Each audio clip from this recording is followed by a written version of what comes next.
Yo les postes, on va débriefer cette soirée Coupe du Monde, on va débriefer la victoire du Cameroun face au Brésil et la défaite de la Serbie, ou plutôt la victoire de la Suisse contre la Serbie 3-2. Le Brésil et la Suisse vont en huitième de finale de Coupe du Monde. Ça a été une soirée assez folle, hein. Le Cameroun qui s'impose face au Brésil, hein. C'est encore une surprise pour moi, parce que sur le papier, on va me dire d'accord que le Brésil a mis les remplaçants. Moi, des remplaçants comme ça, j'en veux bien tous les jours dans mon équipe type, en championnat ou en sélection. Nono est avec nous, salut Nono. Salut Sacha. Alors on revoit le but de Vincent Aboubakar, hein, qui a enlevé son maillot et qui a été exclu. Alors on va parler d'abord du Cameroun avant de parler du Brésil. Honnêtement, le Cameroun avait 10 fois le niveau d'aller en huitième de finale de Coupe du Monde. S'ils n'avaient pas foiré leur premier match contre la Suisse, même si la Suisse est une bonne équipe, le Cameroun aurait pu passer largement pour aller en huitième de finale. Et il y a encore une chose qui se vérifie, Nono. On en a parlé depuis quelques jours, on en a parlé encore tout à l'heure. Le Cameroun contre la Suisse, sur le papier, son favori, le Cameroun perd. Le Cameroun arrive contre le Brésil, un des favoris à la victoire finale, il gagne. Très clairement, j'ai l'impression que, en plus d'être une Coupe du Monde surprise, j'ai l'impression qu'il n'est pas bon d'être favori dans cette Coupe du Monde, Nono, hein. Ah bah c'est pas bon d'être favori, Sacha, c'est incroyable. Les matchs qu'ils doivent gagner, ils les perdent. Les matchs qu'ils doivent perdre, ils les gagnent. Bon, beaucoup de regrets pour le Cameroun. Un petit coup de gueule sur le Brésil. Même si c'est l'équipe 2, l'équipe bis, pardon. Tu as que des joueurs qui jouent dans les plus grands clubs européens et titulaires en plus. Comment ils ont pu présenter une bouillie pareille de football? Là, je me pose des questions et je me dis, il faut se poser des questions sur le sélectionneur Tite. Alors, c'est pas possible de produire un jeu aussi moyen. Alors, non, on va en parler, mais le meilleur pour la fin. Très clairement, on va parler des Suisses et du Cameroun. Grand regret, hein. Je pense que Samuel Eto'o, le président de la fédération, va être très énervé parce que quand tu fais un match comme tu as fait ce soir et que tu fais une piètre prestation face à la Serbie et face à la Suisse, même si c'est contre la Serbie, c'était mieux. Mais voilà, le premier match leur a fait très mal. Et très clairement, le Cameroun avait 100 fois le niveau d'aller en huitième, Nono. Ah bah, ils avaient les moyens de passer, c'est beaucoup de regrets pour eux, ils vont regretter pendant un bon bout de temps. Ils avaient les moyens de passer, malgré que la Suisse, on le sait, c'est une équipe très difficile à jouer, mais il y avait la possibilité de passer en huitième. Non, mais il va falloir à un moment donné que les sélectionneurs et surtout les joueurs arrêtent d'être surmotivés contre les gros et laissent passer contre les petits. Il faut arrêter de sous-estimer les petites équipes et voilà, faut arrêter parce qu'à un moment donné, là, tu peux pas t'en sortir. Et vu les poules, comment ça s'est passé, tout le monde y est passé. Il n'y a que les Pays-Bas et l'Angleterre, je crois, qui sont sortis invaincus, Nono. Donc à un moment donné, tu fais le match de ta vie. Même les petites équipes, hein, je les mets aussi. Les petites équipes qui font le match de leur vie contre les grosses équipes. Et après, quand ils rencontrent des petites équipes, ils n'arrivent pas à gagner ou même qu'ils perdent. Pour moi, ce n'est pas normal. Ah ben ça, on le voit souvent. À niveau égal, ils n'y arrivent pas. Et quand les équipes sont vraiment au-dessus, ils font le match de leur vie et ils arrivent à se hisser à un certain niveau et à gagner. Alors maintenant, le coup de gueule du soir, hein, ça va être le Brésil, parce que tout le monde nous dit Samba, Seleção, meilleure équipe du monde, une liste incroyable. Alors ce soir, soi-disant, Nono, hein, c'était l'équipe B. Hein. Est-ce que tu as vu la composition d'équipe, hein? Franchement. Ah mais phénoménal. Voilà. Elle est aussi belle que l'équipe titulaire. Comme j'ai dit tout à l'heure, tous les joueurs que tu as vus ce soir, ils sont tous titulaires dans leur club. Les plus grands clubs européens. Incompréhensible. Des joueurs qui ont été achetés des 20 et des 40 millions d'euros, mais je vais quand même vous annoncer la compo, hein, qui est soi-disant l'équipe B.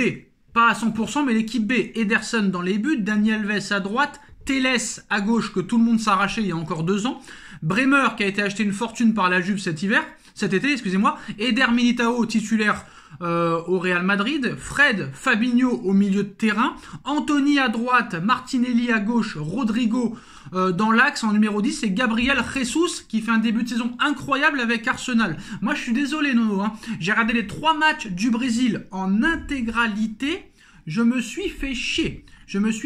Alors ce soir en deuxième mi-temps c'était un peu mieux, mais moi honnêtement le Brésil ne m'impressionne pas du tout, ne me fait pas peur du tout. Et je vais aller encore plus loin, Nono. C'était peut-être leur moins pire match. Je ne sais pas si ça se dit en français, mais c'était leur moins pire match ce soir. Parce que c'est ce soir où ils ont eu le plus d'occasions, le Brésil. Ce soir, le Brésil, ils ont eu beaucoup d'occasions. Donc ça laisse penser quand même que peut-être que cette équipe-là est meilleure que l'équipe A. Et là, je peux vous dire que l'absence de Neymar se fait quand même assez ressentir, hein, je le dis. Hein. Ah ben un être vous manque, comme j'ai dit la dernière fois, tout est dépeuplé, il manque la folie de Neymar. Bon ben tu t'aperçois aussi que c'est pas le Brésil que j'aime. Moi le Brésil que j'aime c'est le Brésil de 70. Je suis peut-être passé pour un vieux con, mais je comprends pas qu'avec des joueurs comme ça, on s'assoit d'abord sur une solidité défensive, mais il faut attaquer avec des joueurs comme ça, il faut jouer au ballon, il faut faire du contenu. Non, mais moi, voilà. ce que je veux préciser, Nono, c'est que soi-disant, contre la Serbie et la Suisse, le Brésil, c'était l'équipe type. Contre la Suisse, on s'est endormi pendant le match. Très clairement, on s'est endormi. Contre la Serbie, on a plus retenu la blessure de Neymar que les 2-0, qui se sont faits en fin de match, faut pas l'oublier. Le Brésil a eu grande difficulté à approcher la défense serbe pendant au moins 65 minutes. Très clairement, ce soir, ils ont eu plus d'opportunités, plus d'occasions que les 2 premiers matchs. Donc à un moment donné, moi, le Brésil, attention, favori. Moi, pour moi, à l'heure actuelle, personne n'est favori. Mais en tout cas, des très grosses équipes, hein, c'est le Portugal et le Brésil qui m'ont fait le plus endormir. Hein. Ah ben je vais te dire, aujourd'hui on a vu un Portugal décevant, un Brésil décevant. Eh ben ça veut dire quoi tout ça? Ça veut dire quoi? Ça veut dire tout simplement, eh ben Deschamps peut faire le doublé.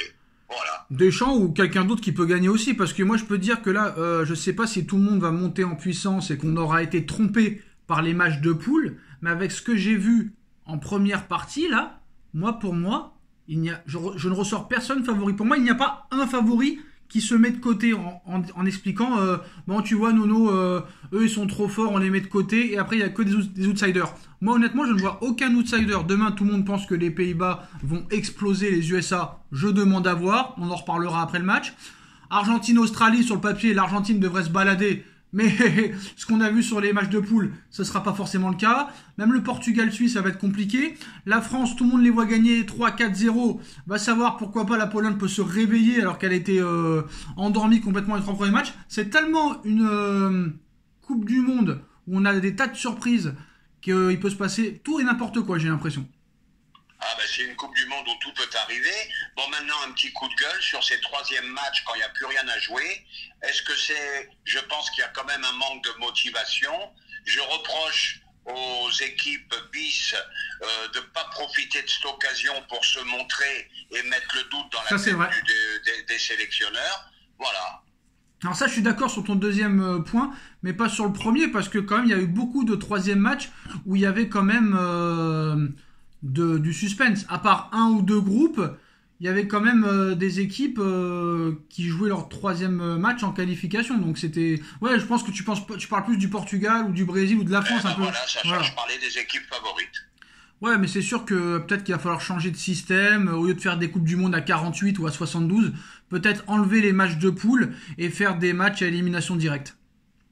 Ah ben moi c'est mon souhait depuis très longtemps, aussi bien en Ligue des Champions qu'en Coupe du Monde. Il y a un moment, il faudra faire des matchs, il faudra arrêter avec ces poules. En plus, je crois que ça va être à 48 la prochaine Coupe du Monde.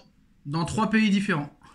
Ah bah voilà, bah écoute, hein, qu'il la fasse à 72 aussi, qu'est-ce que tu veux que je te dise hein. L'argent, toujours l'argent. En tout cas, les Postos, le Cameroun s'impose, mais le Cameroun est éliminé. Première défaite du Brésil dans cette Coupe du Monde. La Suisse aussi se qualifie aux dépens de la Serbie. Les 8e de finale commencent à partir de demain avec un Pays-Bas-États-Unis à 16h et Argentine face à l'Australie à 20h. On débriefera bien sûr ces 2 matchs. On like, on partage, on commente, on s'abonne. Merci Nono d'avoir été là. Et on se retrouve très vite pour une nouvelle vidéo les Postos. Tchuss.